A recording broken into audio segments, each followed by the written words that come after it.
Good evening. The regular meeting of the Bellflower City Council is called to order on Monday, June 8, 2026 at 5:32 p.m. Roll call, please. Councilmember Morse, Here. Mayor Pro Tem Sanchez, Councilmember Dutton, Here. Councilmember Coops, Here. Mayor Santinas. Here. We have a motion to excuse the absence of Mayor Pro Tem Sanchez. So moved. Second. Motion by Councilmember Cook, seconded by Councilmember Danton to excuse the absence of Mayor Pro Tem Sanchez. Without objection, that will be the order. Closed session items. Mr. Smoot. Thank you, Mr. Mayor. The council will recess to closed session for one item 3A as listed on the agenda. Okay, any recusals? Not yet. Okay. And I don't see anyone here from the audience to speak on this item. So with that, we will recess to closed session.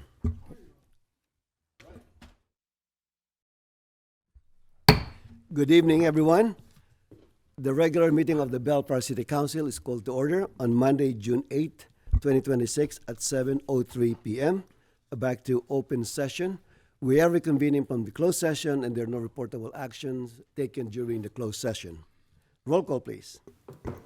Councilmember Morse, Here.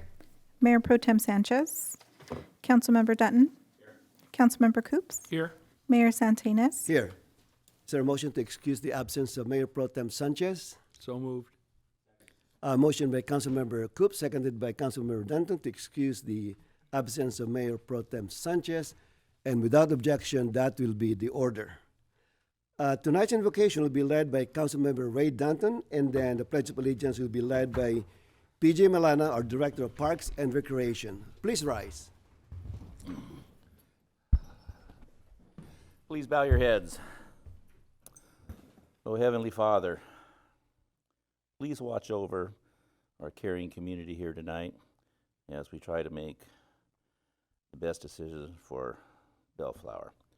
As we try to make a safe and prosperous community, always look over our residents and be with the ones in need. Lord, always protect our people that are here to make us safe and watch over our servicemen and women. In your name, amen. Amen. Please place your right hand over your heart and join with me. I pledge allegiance to the flag of the United States of America and to the republic for which it stands, one nation, under God, indivisible, with liberty and justice for all.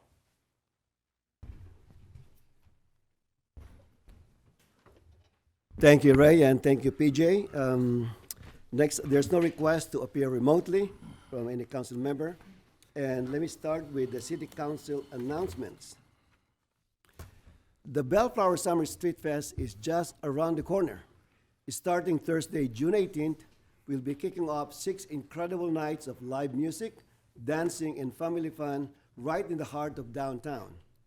Each Thursday evening, Bellflower Boulevard will come alive with a fantastic lineup of bands, delicious food, handmade crafts, local vendors, and games for the whole family. Here's a quick look at this year's concert schedule. On June 18th, Stone Soul, that's Motown and Classic Soul. June 25th, Anything But for Salinas, that's a tribute to Selena. And July 9th, Undercover Light, that's an R&B, classic funk, and soul. And July 16th, Tanya y su Nueva Era, that's a Latin rock pop. And July 23rd, 80s All Stars, that's an 80s rock pop. And July 30, The Trip, which is a classic rock band. A street fest will take place from 6:30 p.m. to 9:30 p.m. on Bellflower Boulevard between Main and Flower Streets. Parking is conveniently available in the nearby structures by City Hall or on Bellflower Boulevard and Main Street. That's the parking structure. Admission is free and open to everyone. So be there, bring your family, your friends, and a lawn chair. We look forward to seeing you there as we celebrate summer together in great music, community spirit, and fun for all ages. All right, moving on. Council Member Wendy Morse. Thank you, Mayor. Good evening, Bellflower. As the 4th of July approaches, the City of Bellflower reminds residents and visitors that illegal fireworks are strictly prohibited. Illegal fireworks are dangerous, disruptive, and pose serious risks to people, pets, homes, and neighborhoods. Anyone found possessing, using, or allowing illegal fireworks on their property may face significant fines or criminal charges. Only safe and sane fireworks are permitted within Bellflower city limits, and enforcement teams will be deployed throughout the community to monitor neighborhoods and enforce fireworks regulations. Property owners may be held responsible if illegal fireworks are used or discharged on their property, with penalties beginning at $2,000. The City Council encourages everyone to celebrate safely and responsibly. Please help keep Bellflower neighborhoods safe for all. Thank you, Mayor. Thank you, Wendy. Councilmember Ray Dutton. Thank you, Mayor. This summer, the Bellflower Volunteer Center is preparing with the local community groups, as long as schools, service clubs, churches, and residents, to collect backpacks and those school supplies for students in need here across Bellflower. You can help make a difference by donating new backpacks or any new school supplies. Your contribution ensures students have the tools they need and to succeed, while easing the financial burden on families and teachers. Donations can be dropped off at Bellflower Volunteer Center, located at 16614 Clark Avenue, and you can bring them in by Monday, July 6th. For more information, please contact Bellflower Volunteer Center, 562-804-24, extension 2331. Thank you, Mayor. Thank you, Ray. Councilmember Dan Coops. Thank you, Mr. Mayor. The City of Bellflower Parks and Recreation Department invites the community to celebrate the start of summer at Bellflower's Summer Kickoff Event, which is this Friday, June 12th. Starts at 5, ends at 9:30, and that's going to be held at Carruthers Park, and that's located at 10500 Flora Vista Street, Bellflower. Residents are encouraged to stop by and learn more about the city's classes and activities and upcoming special events. The evening will feature game booths, and the Brim, Bellflower Recreation and Motion, will be there from 5 until 7:30, followed by a screening of the movie Lilo and Stitch on the baseball field. Guests are welcome to bring their own picnic lawn chairs and blankets, so come out and kick off the summer season with family, friends, and neighbors. Please remember to leave your pets at home. For more information, please call 562-804-1424, extension 2291. Thank you, Mr. Mayor. Thank you, Dan. Tonight we'll have a presentation, certificate of recognition, to our outgoing Planning Commissioner, Bill Mendez. So I'd like to invite my colleagues to the riser.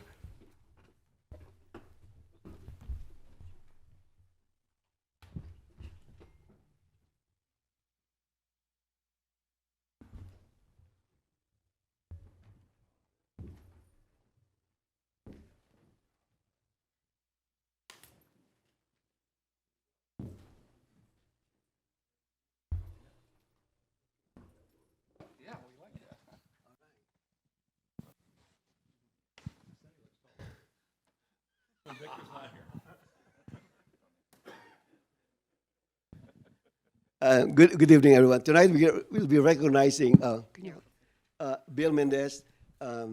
Bill served in the Planning Commission for many years, serving as chairman also of the commission. I met Bill way back in 2001, I think. Yeah. 2001. 2001? Yeah, 2001. When his mom ran for city council. That's where we met. Campaigning for his mom. That was my first jump into politics in Bellflower. How'd that work out? She won. Okay. She won. Okay, and then the following term, she ran again for re-election, and actually she asked me to run her campaign, and I didn't know anything about running a campaign back then, and so well, she trusted me so much. So she won again in her re-election. And the night of the election, she said, "Oh, Sonny, we won," but she said, "I came in second to Scott Larson." But I reminded your mom, Dorothy King. I reminded her, but we ran an effective campaign because the cost per vote was much lower than Scott. Okay, Scott got more votes, but they spent a lot more money. Yeah. So we're very frugal. It was a very effective campaign. And on that evening, I don't know if you remember, your mom asked me, I'd like you to be my planning commissioner. So that was the beginning of my being involved with the city. That was way back in 2005. So anyway, we'd like to thank you, Bill. And every time that I visit you and your mom, it always reminds me of the friendship that we kind of put together for so many years. We had a great time hosting a lot of events at your house, and it reminds me of Los Mochis, a sister city. Dorothy King used to host them at least one evening, and the bar is set up in the garage and things like that. So with your service with the Planning Commission, I think you will be greatly missed. You led the Planning Commission in exemplary manner, and I think it's better because of you. So we thank you so much for your service. Thank you. Okay. And with that, let me read, because Dan will not be happy if I don't read the certificate. Okay. Certificate of Achievement presented to William Mendez, Planning Commission. Thank you for outstanding leadership and dedicated service to the city of Bellflower. Your contribution during your tenure have created a strong foundation for the future. We applaud your achievements and wish you continued success. Signed, Mayor Sunny R. Santa Ynez, Mayor Pro Tem Victor A. Sanchez, Councilmember Ray Danton, Councilmember Dan Coops, and Councilmember Wendy Morse. So on behalf of the city, Bill, we thank you so much. Okay.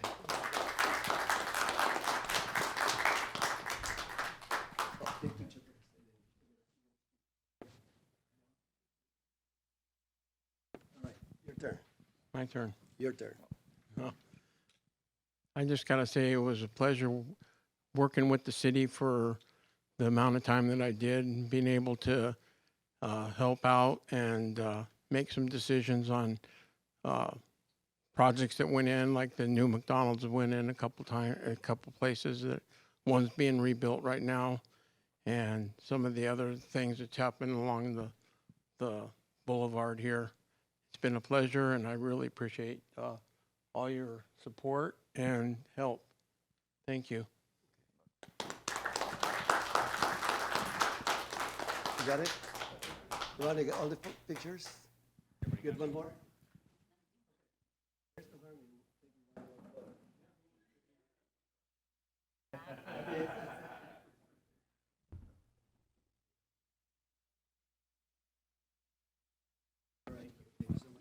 And then, this is your challenge coin. Thank you. Thank you so much. Thank you. All right, very good.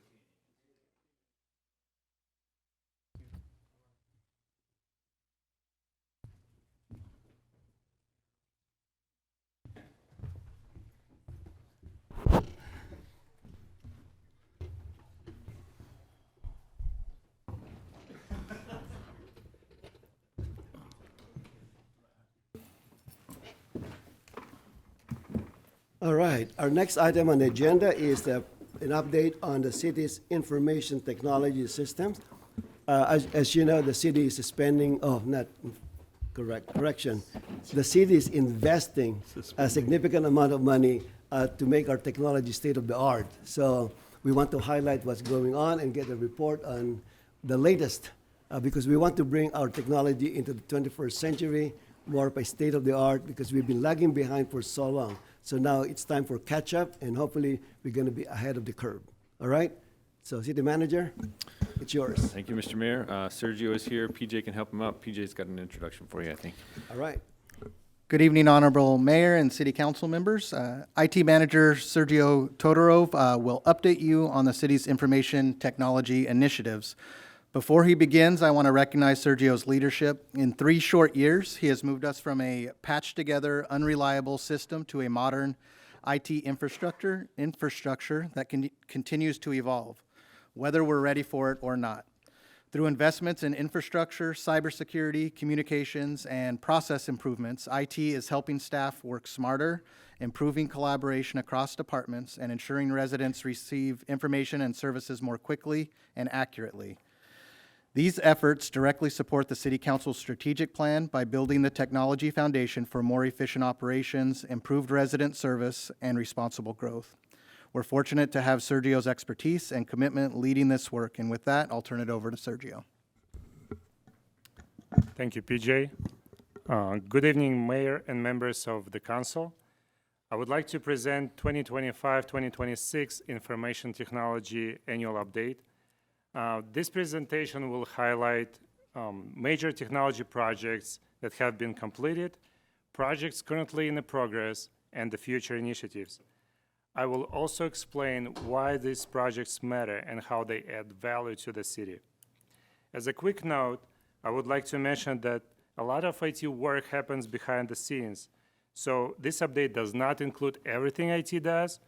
Instead, I will focus on the major items and the most visible impact of 2025-2026. The first major project was the replacement of our previous end-of-life phone system. We moved to a cloud-based phone system that is directly integrated with Microsoft application. This gives staff more flexibility and additional tools for communication. We also replaced the Public Works software platform with a new cloud-based system.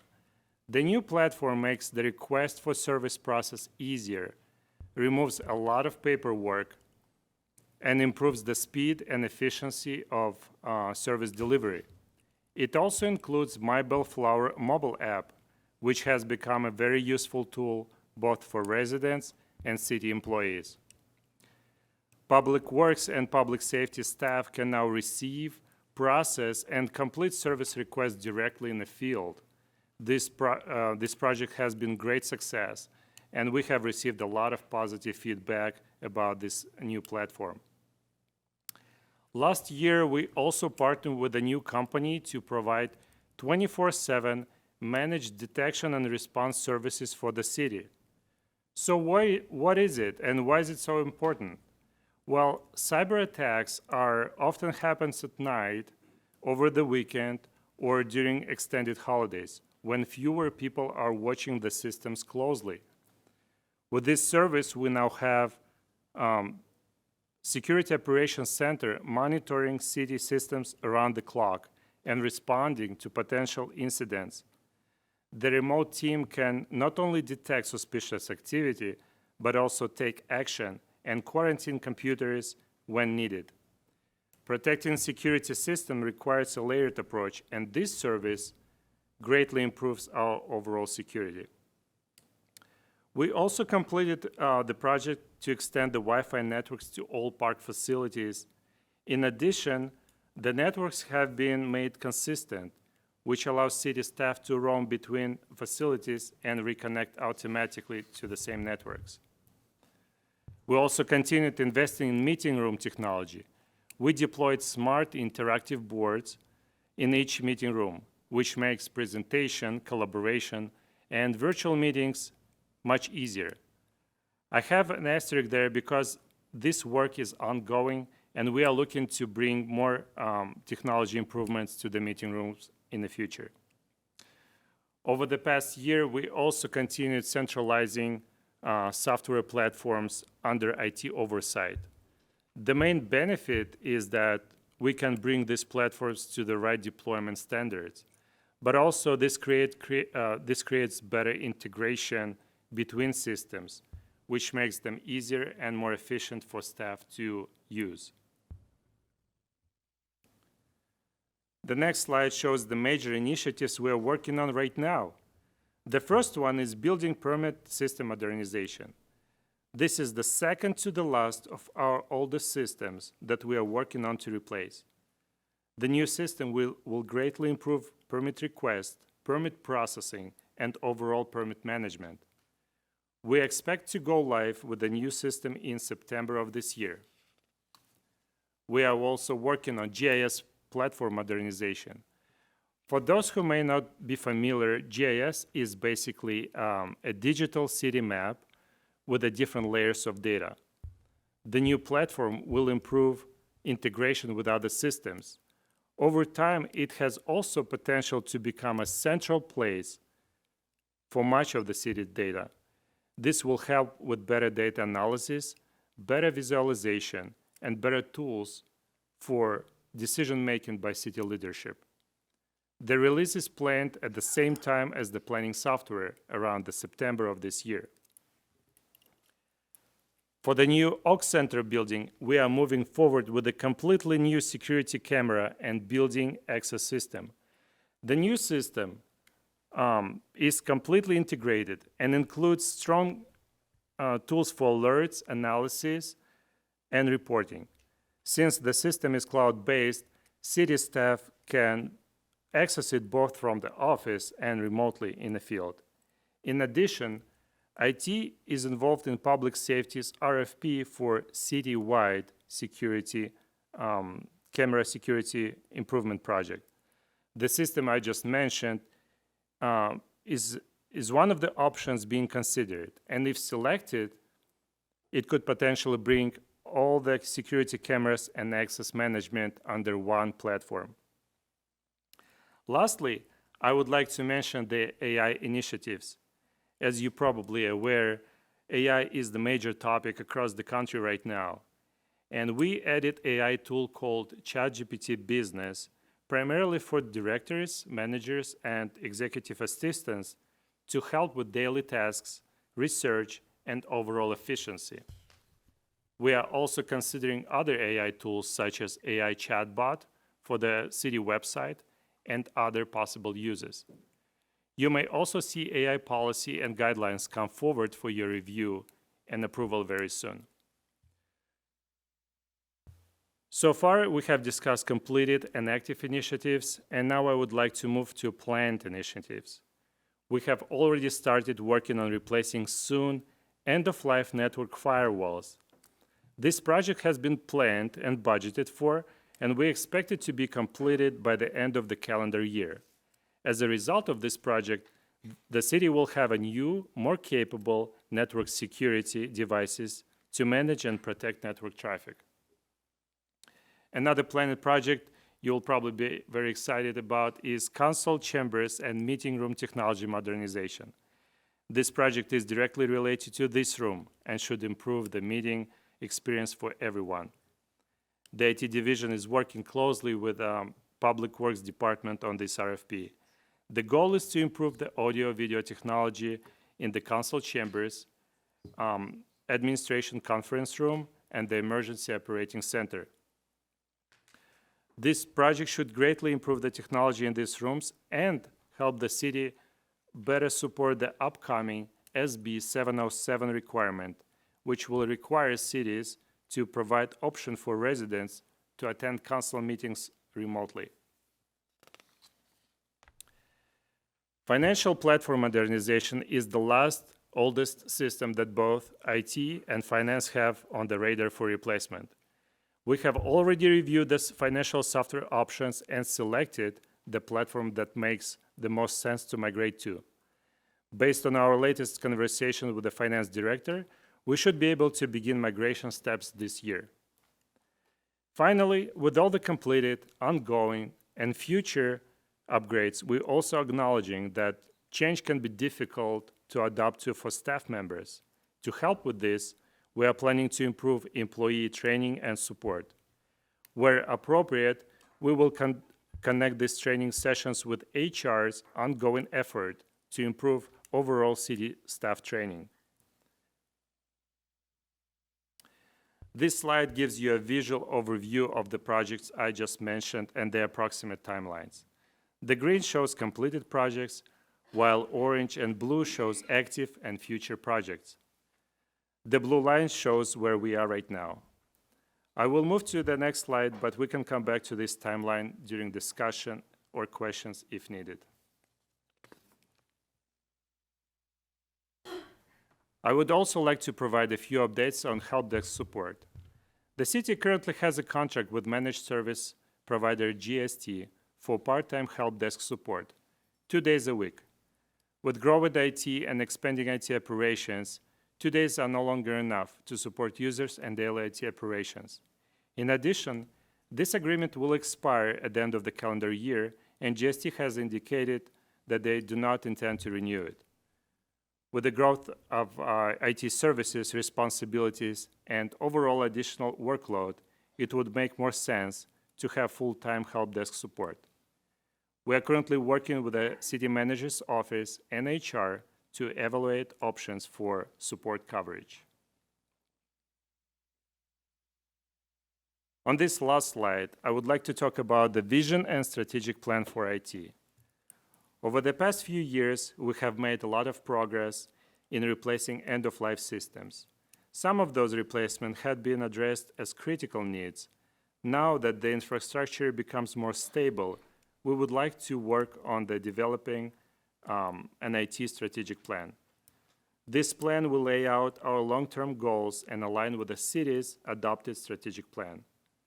The IT strategic plan will be based on the following core priorities: maintain secure and reliable technology infrastructure, improve integration across city software systems to make operations more efficient, improve technology training and user support services, continue building IT capacity to support long-term citywide operations and future digital service goals. I hope to have the strategic plan completed for the next annual presentation to City Council. With this, I will end my presentation and open to any questions you may have. All right. Thank you, Sergio, for your very comprehensive report. It's very exciting Yeah. to hear about all these projects going on. A couple of questions on the My Bellflower app. You mentioned about you have some kind of data in terms of positive feedback from our residents, because I've been getting phone calls about it, and our residents are very excited in using the app. So do you have some kind of data in terms of how many positive responses you got, and what's your volume of the complaints or requests that you're getting? Yeah, the majority of the data that I have is it actually internal. So I've been collecting from employees, from field workers, from public works employees. So they've been very happy to have these devices, to be able to use them on the field. And they mentioned that it cuts down a lot of paperwork and makes things efficient. Mm-hmm. So the majority of the data I have internally. Okay. So I'm sure, I apologize, Len. You're not part of the presentation, but I'm kind of curious. When we installed the My Bellflower app, what was the impact in terms of the response time from Public Works? Because I'm assuming that most of the requests go to Public Works. That's correct. I mean, the impact, tremendous. That's the best word to use for it. So our process prior to having the application and the iPads out in the field, the crew leaders, before they start their day, they would have a little box. They'd grab all their papers or the copies of work orders or a citizen request that we received from the day before. They would go out into the field that morning. They would go through all their paperwork, get it all done, get all the tasks taken care of, write notes on them, bring them back in at lunchtime, get a second batch after lunch, and go out and do it in the afternoon. When that paperwork comes into my staff at the front, then they would start inputting all the information, close the work order out and all that stuff. So a work order used to touch 3 or 4 people. It would take a day and a half to get complete. Now with the iPads and the apps and the crew's ability to have that in the field, they literally receive the work order right there when they're sitting at their car. They drive right to the spot. They take care of it. They make their notes on it. They close it out. It's a 10-minute process. So what used to be a day and a half to 2 days, a lot of the stuff is now 15, 20 minutes, at the most for the really easy stuff. So it's been a tremendous impact. And I think the other impact also is the requester gets a notification that the work order has been closed. Yes. So they know it's done. Yeah. So if the resident or the business owner clicks on the boxes that they want to be notified when it's completed, they get notified. So it's very, very helpful to everybody. It's helpful to staff. It's very helpful for businesses and residents alike. Okay. Awesome. Wonderful. Speaking of parks and recreation, you mentioned about the parks now are going to have some kind of better technology in terms of integrating with the whole system. But it's part of your report. Now, I know that we received some grants to Congressman Robert Garcia about it. So what's our plan to integrate that funding with what IT is working on? Mr. Mayor, members of the City Council. That is correct. We did receive about $850,000 from Congressman Robert Garcia's office, and we're currently going to be utilizing that money for a citywide camera project. And I'm working with Sergio through our IT department to facilitate that. Right now, we have already sent the RFP out, and we currently received a number of bids back, and we're currently working with scheduling some follow-up conversations with those bids that were submitted to hopefully bring something back to council here fairly shortly to award a contract. Will that be sufficient to cover at least the 3 supervised parks? Or? Right now, we have plans of doing every single park in the city. Really? Okay. Even the supervised and the unsupervised areas as well. And that's sufficient? Correct. At the moment, yes. At the moment, okay. Yes. I'm sure that we'll have to whittle the price down a little bit, but we're very close, very close. Okay, well, that's good news. I'm kind of surprised that you will say that. That's good. All right, thank you. Now, the permitting process for the building permits, modernization, in a nutshell, 30,000 feet level, what's the impact on the general contractor in terms of our modernization? Can you give us some kind of snippet? Yeah, I can give you a little bit information, and maybe Elizabeth can give you additional information because she's more familiar with the current process. But essentially, the new process will allow business owners and residents to apply for permits remotely, right? So there will be a portal where people can access this portal and submit the request for the permit, probably for specific ones. I'm not 100% sure on which ones, but most of them will be available remotely. And then from there will be automated process built into the system to kind of route each permit, depending on what kind it is, to appropriate people for their review, approval. So the entire process will be digital, and the plans will also be digital. So right now we have only paper plans, right? And that requires paper to move around and then get approved and then scan it and store it into our archive.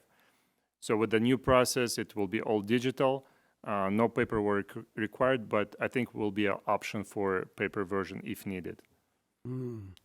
So typically, we will not require those huge blueprint that they roll it up and bring it to the counter. Correct, yes. It will be Yeah. gone. Yeah, and the platform also includes the tool to review the plans on the screen, do the markup, do the comments, save them, and push it forward to the next person. Okay. I can imagine the efficiency that will give us. Yes. In terms of lost paperwork, lost plans, and things like that. Yes. Yeah. Okay. Awesome. And then just kind of final comment on the financial system. Currently, we're still in the DOS system. Is that right? It looks like it does. Definitely. If it walks like a DOS, it is a DOS. Yeah. The current system is still supported. We do have a person who is supporting the system, but it's just lacking features, and it's definitely needs to be replaced. And everybody knows this. And finance director, she's working on it, and we will work together to make it happen. Yeah, very exciting, very exciting. Yes. All right, thank you. Any question of Sergio or PJ? Councilmember Dutton? Yeah, I just got one. My pet peeve is the graffiti. So all of you that don't know what this app does, but a resident can take a picture of graffiti and it sends the GPS signal right to the work order and the location of the graffiti, but you give a small description of what it is, and when the work order's closed out, it tells you it's gone. That's the most huge thing. Usually, even if I called something in, it may be a day before I even got a clarification that it got cleaned up. Just to get the clarity, even though it got cleaned up that day. But this is an amazing tool that we have that can kind of straighten out problems that that we want to go away as soon as we can. We all know as soon as this graffiti gets cleaned up, the faster the better, and the more doesn't follow it. With that, anybody that in TV land or in the audience that doesn't know what this My Bellflower app is yet, It's an app that you can download in the app stores and whatever, and it's get the app on your smartphone, and it has tons of categories in there that it's an app that's always in working on in progress. It's not perfect yet, but it's new and it's good.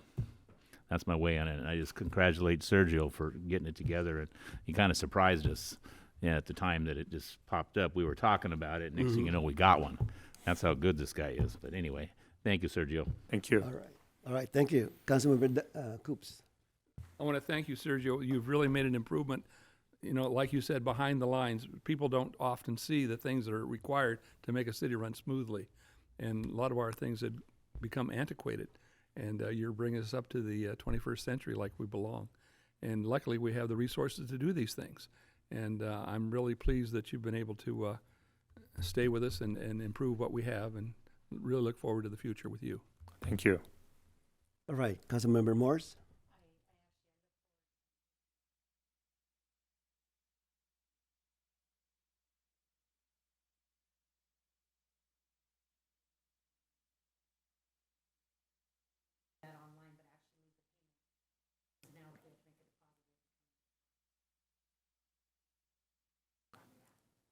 Yeah, we're still looking for Parks and Recreation platform, which we can embed into this application. Yeah.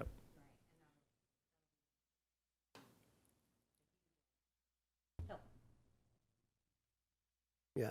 And one more thing just crossed my mind. I know that JPIA kind of did some partnership with the city in terms of trying to test the system if it can be subjected to a cyber attack. Can you tell, without divulging the trade secrets, how did it go? Well, first of all, the engagement was very professional. It was amazing to work with these people. They provided great service.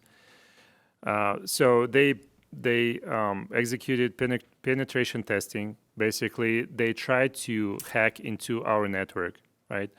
And the results of that were good. They were decent. They were not able to penetrate, and they showed some number of items that we can improve to make it even stronger.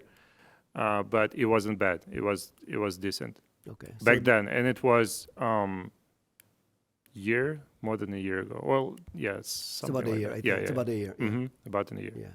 Okay, that's good. That's good to know.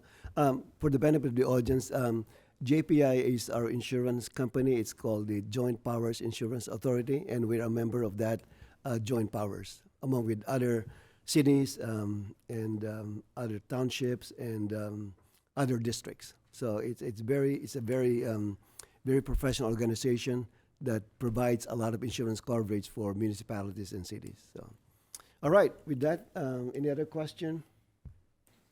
Nope. All right, Sergio, PJ, thank you so much. Len, thank you so much for responding to those questions. Thank you. Thank you so much. Keep up the good work. All right, moving along. Public comments. Mr. Smoot. Thank you, Mr. Mayor. This is the time set aside for the public to address the City Council on matters not listed on the agenda. Anyone wishing to address the City Council should come to the podium, be recognized by the mayor, and state your name for the record. If you wish to address the City Council on an agenda item, you may do so by approaching the podium as we review that particular item, and you'll be given 3 minutes to address the City Council. Okay, if you'd like to speak on these non-agenda items, please come up. You can sign in and state your name for the record.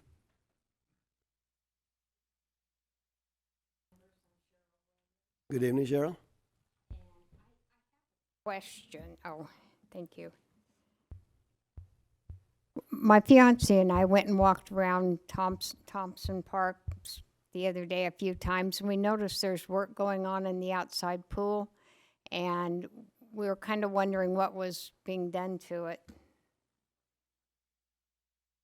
Okay. Does anybody know? We will, of course, we know. We'll respond to you. Top secret. All right. Top secret. Is that your only question? Yeah, that's my only question. Okay. Yeah, You can we were bring up curious. PJ. How about Greg? Len. Yeah. So the short of it is we initially started trying to do a plastering project where we're going to replaster the outdoor pool. That has grown infinitely. Pools are a lot like boats. They're just money pits, and this one's no different. It doesn't help that the pool's over 40 years old. So we've run into a lot of hiccups. I'll be bringing an item back to the city council probably in the next month or so, requesting additional funding to make all the repairs and to get the pool back on track with its improvements. Okay. Yep. Yeah, it seemed like an extensive, we Oh yeah, couldn't quite tell and been curious Can about you it. tell the and- repairs that are being done? Well, let's see. We're redoing the chemical room. What was initially supposed to be just a 3-foot band around the perimeter of the existing concrete, 40 years of exposure to chlorine has weakened the concrete, so we had to go much further than the 3-foot band. The first day we drained the pool for the plastering project, I lost 22,000 gallons of water through a crack. So there's extensive cracks in the pool that had to be repaired. There's just a litany of items Okay. that we're dealing with out there and stuff. Nothing that was foreseeable until you start digging into it. And I that's why it's a money understand pit. Yeah. entirely. Yeah, I had a job where I encountered those with taxpayers and stuff, and I didn't mean to create problems here, but Oh, we no didn't problem. know if we could tell that a lot of concrete had been taken out, and I didn't realize it was that old, though. Yes. The outdoor one's 40, the indoor one's almost close to, I think, PJ, 50, 60 years? 70 plus, the indoor pool. Yeah, I knew that one Yep. was there for a while, but, okay, sorry. Thank Oh, you. no, no. Yeah, no It's problem. a good question. Thank you, Cheryl. I just want to be careful about that. Reminds me of the repair work we did for Thompson, the indoor swimming pool a while back. When we touched the roof, it was a very expensive proposition eventually, so. This one When will you- be when- no different. Exactly, exactly. But tell the public we're still open throughout the summer with the We're- indoor Yeah, pool. we're Yeah, open. the indoor pool's And open, can correct. we write up something on the website in terms of what construction is being done, so at least people will be aware? Sure, and Okay, we we get can- with we're Still- Mike And we have the Yeah. indoor pool. Yeah, exactly. and do some social media as well. Correct. Yeah, it's still open, but we're doing some kind of construction work. So if we can add that, that will be very helpful. All right. Anyone else? Don't be shy.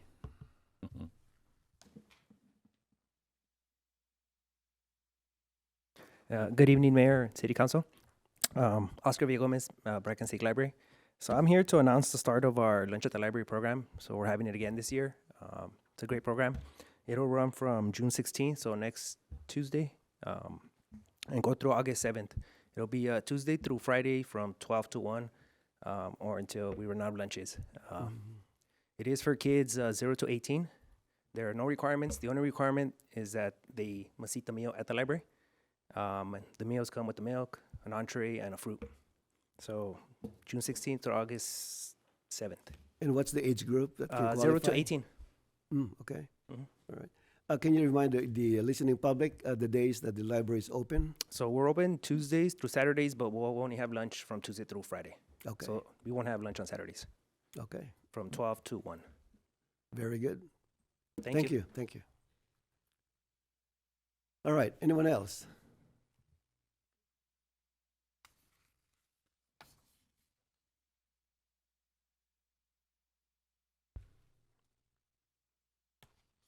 Good evening. My name is Fred Taylor, and Hi, Fred.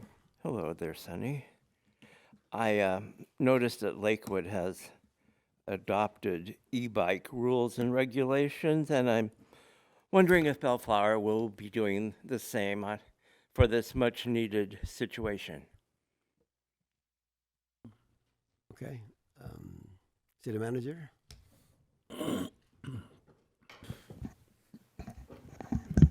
I would say this. Internally, we have had discussions about what we can do. In fact, we actually, along with Lakewood, supported state legislation to make some changes at the state level with regard to e-bikes and where they can be ridden and how fast they can be ridden, and responsibility for the riders and their parents. We haven't changed any of our ordinances locally or yet. If that's something the council wants to consider, of course, we can review that and bring you back recommendations for that, but we haven't done that on the local level just yet. Okay.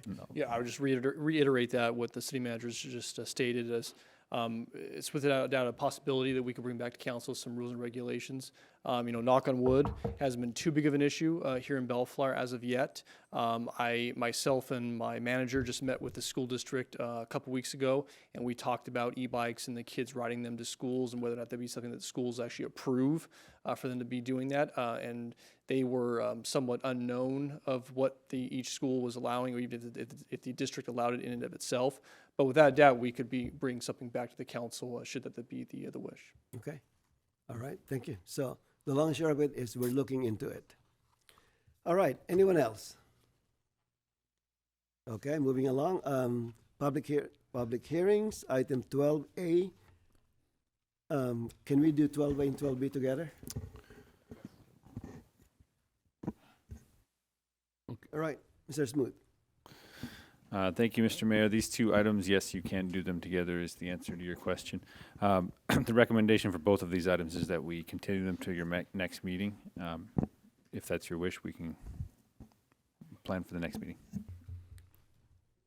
I would like to dismiss myself for A and B because I have property conflicts on both these items.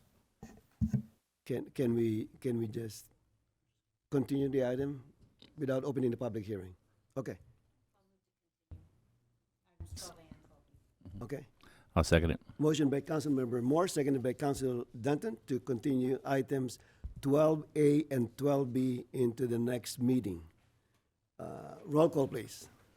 Councilmember Morse, Aye. Councilmember Dutton, Aye. Mayor Santinez. Aye. All right, those two items will be continued to the next meeting. Ordinances and resolutions, there's none. Consideration items, item 14A. Mr. Smoot. Thank you, Mr. Mayor. Myra is going to go ahead and present this item to us. A quick update on SB 707 and the requirements of it. Thank you, Mr. Smoot. Good evening, Honorable Mayor and council members. It's nice to see you from this side of the room. Do we look different? You look fantastic. Oh, the left side is Dan's better side. Yeah, okay. right. So, I will be going over the Senate bill, or SB 707 implementation plan. SB 707 was signed into law on October 3rd, 2025. What this means for cities: this is a substantial revision to the Ralph M. Brown Act in several years.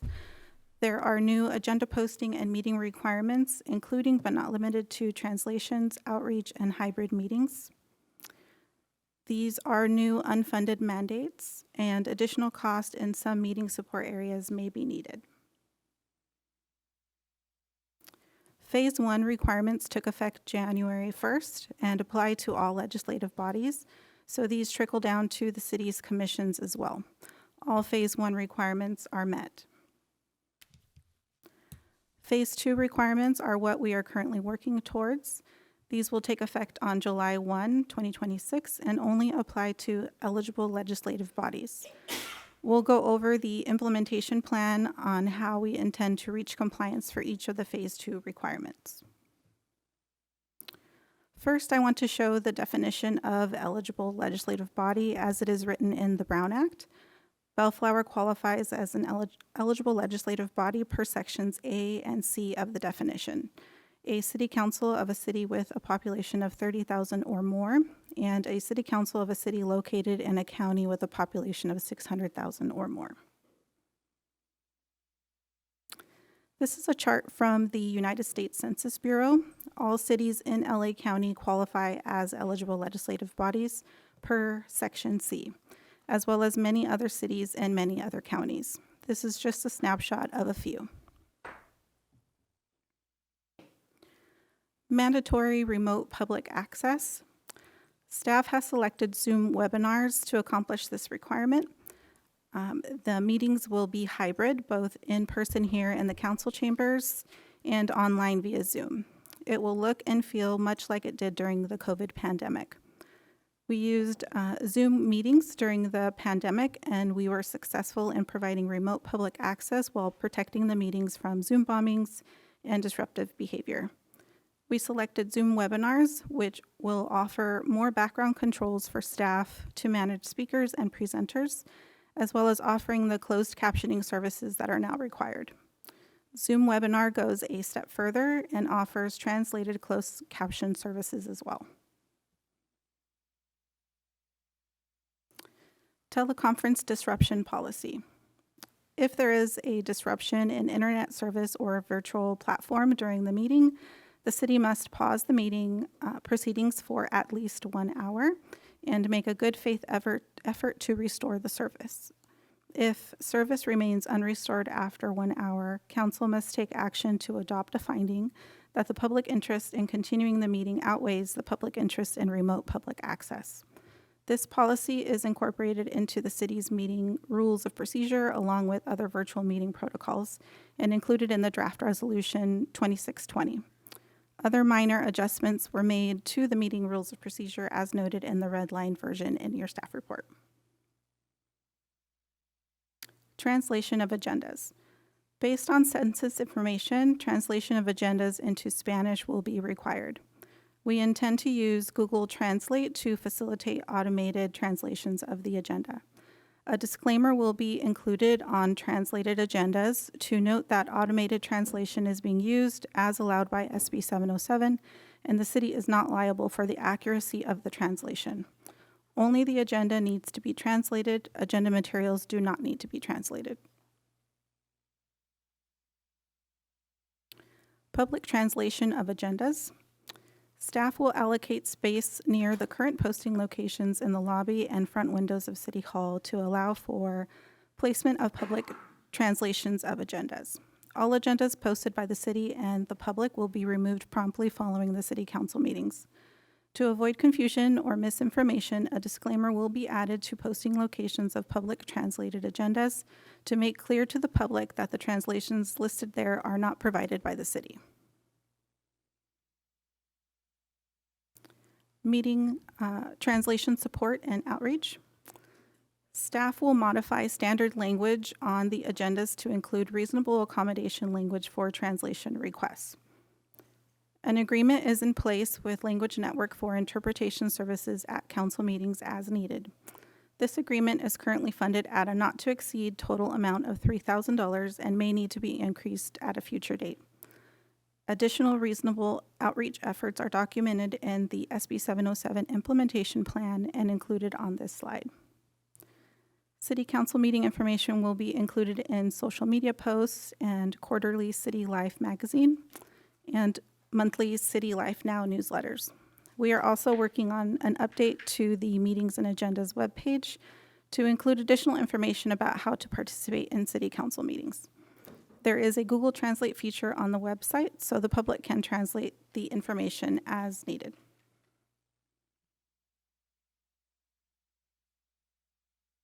Electronic sign-up for agenda distribution list.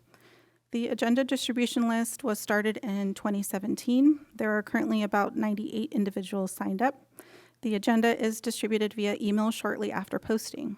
We will be creating a web sign-up form that will populate an email to the city clerk's office. We will add the new emails to the list accordingly. If the number of people on the agenda distribution list grows beyond what is appropriate to be sent by email, staff will explore other options for the dissemination of the agendas at that time. That concludes my presentation, and I'm available for any questions.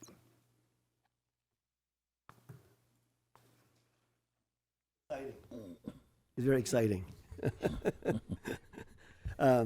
Just for the benefit of the listening public, whenever Sacramento does pass a legislation affecting local governments, it doesn't apply to them, correct? Correct. It doesn't apply to them. So it's only for the local governments. Can you show the slide that's side by side with the translation? This is the one that, this one here. So my understanding is the city will provide a translation of the agenda. For, let's say, in this case, we're required to provide translation for in Spanish Correct. because of the population threshold, Yes. correct?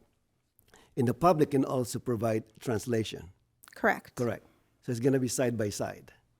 Yes. Where's the logic there? I We cannot already answer that provide a question for you. translation, and then is there a limit in terms of the number of translation that can be provided by the public? Can 10 individuals provide 10 translation in Spanish? Yes. There's- I rest my case. Everybody knows Sacramento's not logical. I know. That's the part that really irritated me, you know. It's okay to have a translation, but we're providing translation already, and there's not even a cap in terms of the number of translations that can be provided. So somebody can just kind of play with this, and do we have enough space to allow for 10 translations? We are going to work with what we have, and if there is a need for more, then we will do more. So we cannot do it one on top of the other? No. Anyway, listening public, this is what we're dealing with. Okay. All right. In terms of, I have some questions here.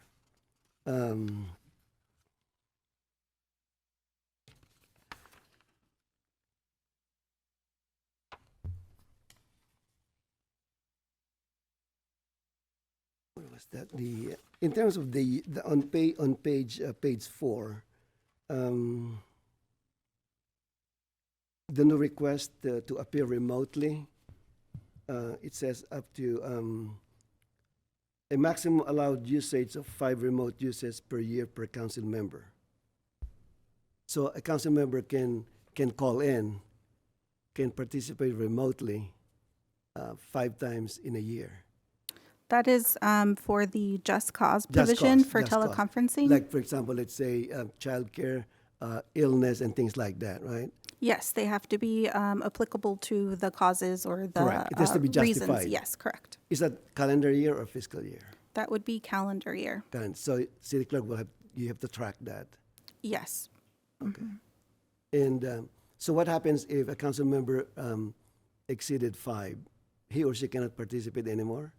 That's a good question. I would defer to the city attorney on that one, but I believe they would not be able to participate. Mr. Mayor, members of the council, my take on that would be they would no longer have a right to do so, but the city council could allow them to do so simply because it would then be up to the city council whether or not to allow that to occur. The threshold is the Brown Act. Anything above that threshold is something that the council can allow or disallow. So we need to vote on it. Correct. Okay. Now, that said, I would discourage you from engaging in ongoing allowances for it simply because of the idea that council members should be here in the chamber just like Right, exactly. any member of the public. Once you open the Pandora's box, it's hard to It's a put slippery lid on it. slope. Yes. Yeah, okay, very good. All right, that's all I have for now. Any question of our city clerk? She came prepared. Yes. I have a question. All right, Councilmember Coops. You mentioned $3,000. Was that per meeting for allowing for the translation possibilities? You remember that figure? Yes, that's what we have in place right now for translations as needed. So far, we have used it for ADA accommodations, but once we open it up to translation accommodations, that money may go pretty quickly. So we'll likely come back to council for an amendment to that agreement to allow for a little bit more funding. So because now you mentioned that there are 97, 98 folks that are already receiving the agenda on a regular basis, and that could very well increase, and there'll be an option for doing that.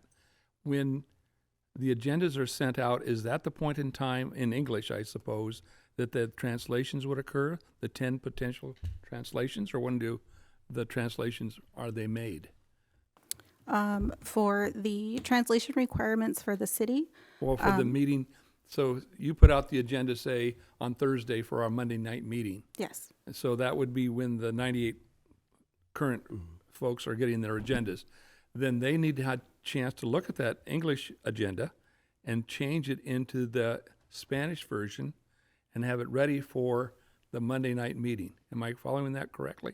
Yes, so we will be producing an English agenda as we do now, as well as a Spanish translated version on the city's behalf. The public then has an opportunity to also create a translation of that same agenda and post it in the location specified. And that would be strictly on their own timetable prior to the Monday night meeting, correct? Correct. The only thing we need to provide is the space in general proximity to where we currently post. So currently, we post at all the parks and many other places. Would they have that same responsibility, or just here at City Hall? It would be here at City Hall. We currently post, our legal postings are here at City Hall in the lobby and the front windows of City Hall. We also do post at the library. Okay, so that would suffice. Yes. So is it just a given because we'll have Spanish-oriented agendas?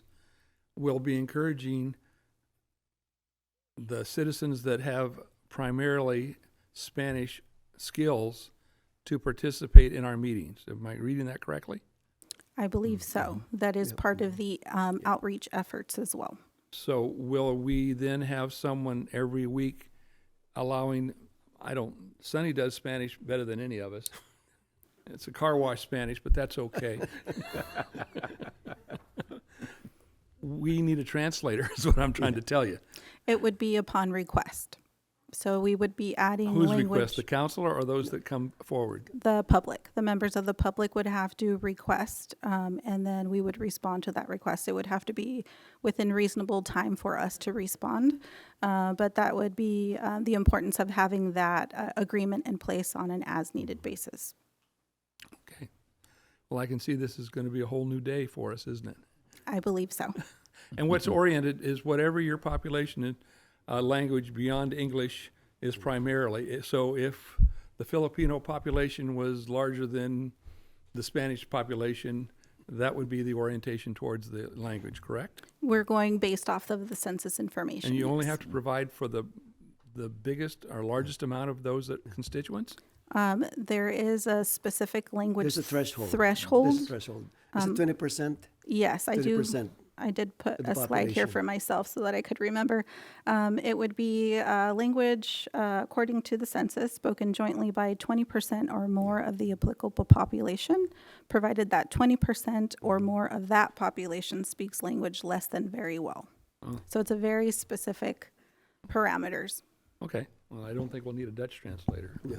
And Well, I can just imagine LA County.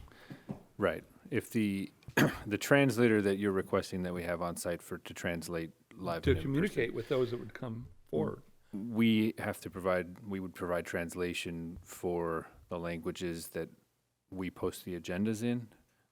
For instance, if somebody came along and posted, and the public member can translate the agenda and post it up on the window outside. If somebody came along and translated that agenda into Klingon, we don't have to have a translator for Klingon. We have to have a translator for the languages that we post in. But it seems to me there's a chance that we're going to need to have someone at every meeting. They need to notify you by a certain date and time, right? That they're requiring a translate. Because we've done this before in a city council meeting a while back. Remember that? Well, we do it when we were doing census tracts, when we were doing districts ADA stuff too. and ADA Right. stuff. Hearing. We've done it impaired. before. And then we had several different languages represented, didn't we? I think just Spanish at that time. Well, nevertheless, Yeah. we had We had a translator. translators. But they need to request by a certain date and a certain time. Yes, so there is no language in the law regarding how soon they need to notify us, but we will be following the lead of our ADA compliance language that we have on the agenda, which is 48 hours prior to the meeting, to give us enough time. So basically by Friday. So that you can Correct. call our consultant Correct. and they can send someone here on Monday. I mean, that's the reality. That's what's going to happen. Right. And it sounds to me like we're going to need to adjust our budget because $3,000 is not going to get us a lot of translating. No, translation costs could be pretty extensive depending on the needs. I believe it's a 2-hour threshold for translators. Minimum. Yes, so they can only translate a maximum of 2 hours, and then it needs to switch to a new translator. So that's really where the costs You burn them up, okay. come into play, because we don't know how long the meetings will go, so. And you can't do a partial meeting, you got to do the entire meeting, correct? It would be the length of the meeting. Okay. It's a bold new world, isn't it? Yep. All right. Another question? No. I think we've covered it, haven't we? Yeah. And I Councilmember like Dunn- the first thing you said was unfunded mandate from the state of California. That's how you started the conversation. Correct. What's new with Yeah. Sacramento? I mean, Which means they're not paying for it, we are. So, all right, Councilmember Dunn, any questions? You don't want to hear from me. Oh, okay. All right. What's your pleasure? well, you want any public all right, as a consideration, do you want to hear from the public or not? Does anyone have any input on this item? It is very exciting. Come on in. Hi, good evening. Good evening. Good Mayor, evening. council members. I was just wanting to mention that it's exciting to hear that you are Can considering. you state your name for I the record? apologize, Okay. yes. Hi, I'm Ruth Nuno. I'm a citizen of this beautiful community. Also, I'm a court-certified interpreter and translator, a business owner of more than 20 years in this field. I wasn't here for this item, actually, but it was really pleasant to hear the conversation. Thank you for considering. I do want to say that Google Translate can be terrible sometimes and misleading, but hey, we're making an effort, and that's really nice to hear. Thank you. All right, thank you. All right, anyone else who would like to have a say on this very exciting item? Come on. Let's make it exciting. All right. I guess not. Yeah. We'll play it. We're learning as you are. Need a vote on that? Or what do we do? Motion? I'll make a motion for the consideration item. Disruption policy pursuant to SB 707. And adopt resolution. And Receive adopt and file. resolution number 26-20, a resolution establishing procedural rules for conducting legislative meetings within the city of Bellflower, and this supersedes resolution number 25-13. Second. Motion by Councilmember Coop, seconded by Councilmember Danton to adopt staff recommendation as stated. Roll call, please. Councilmember Morse, Aye. Councilmember Dutton, Aye. Councilmember Coops, Aye. Mayor Santinas. Aye. All right, I have to announce, motion passes. Yeah. You were so persuasive. All right, next item, consent calendar. Any recusals? No. Wow. Anyone would like to pull an item? No. Move the consent calendar. Second. Motion by Councilmember Coop, seconded by Councilmember Danton to approve the consent calendar. Roll call, please. Councilmember Morse, Aye. Councilmember Dutton, Aye. Councilmember Coops, Aye. Mayor Santinas. Aye. Council reports. Councilmember Morse. I don't have any. All right. Councilmember Dutton. I don't have anything either. Councilmember Coops. You know, in my announcement earlier, it's kind of exciting because we're starting our summertime programs, and they're always well received, and the ones at the beginning of the summer are always exciting. The ones I talked about at Carruthers Park down here on Flora Vista Street on Friday night, a couple hours of your time, come out and see the movie, get out your lawn chair. It's just a real pleasant experience.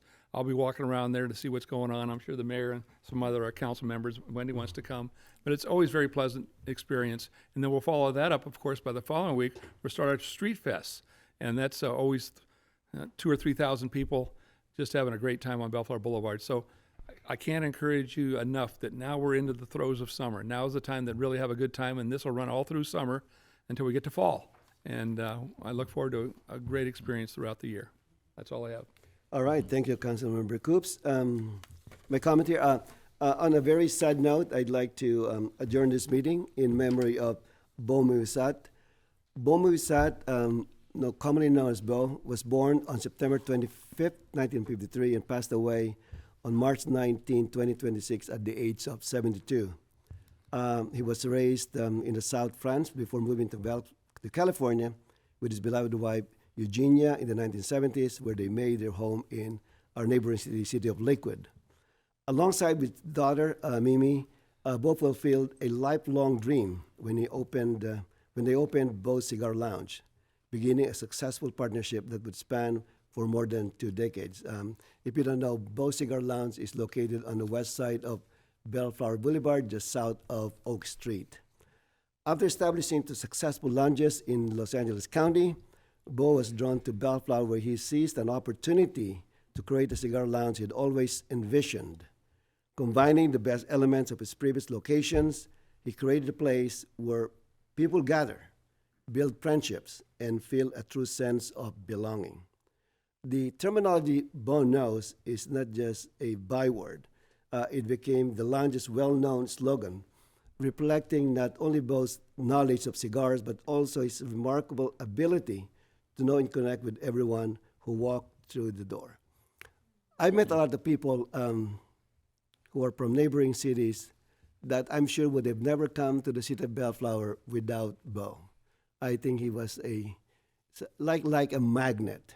Neighboring cities, all from Pasadena, from the Valley, even from our neighboring city of Downey and Norwalk, people came to Bo's Lounge. Through his generous, warm, and passion for bringing people together, he left a lasting impact on countless friends, customers, and community members.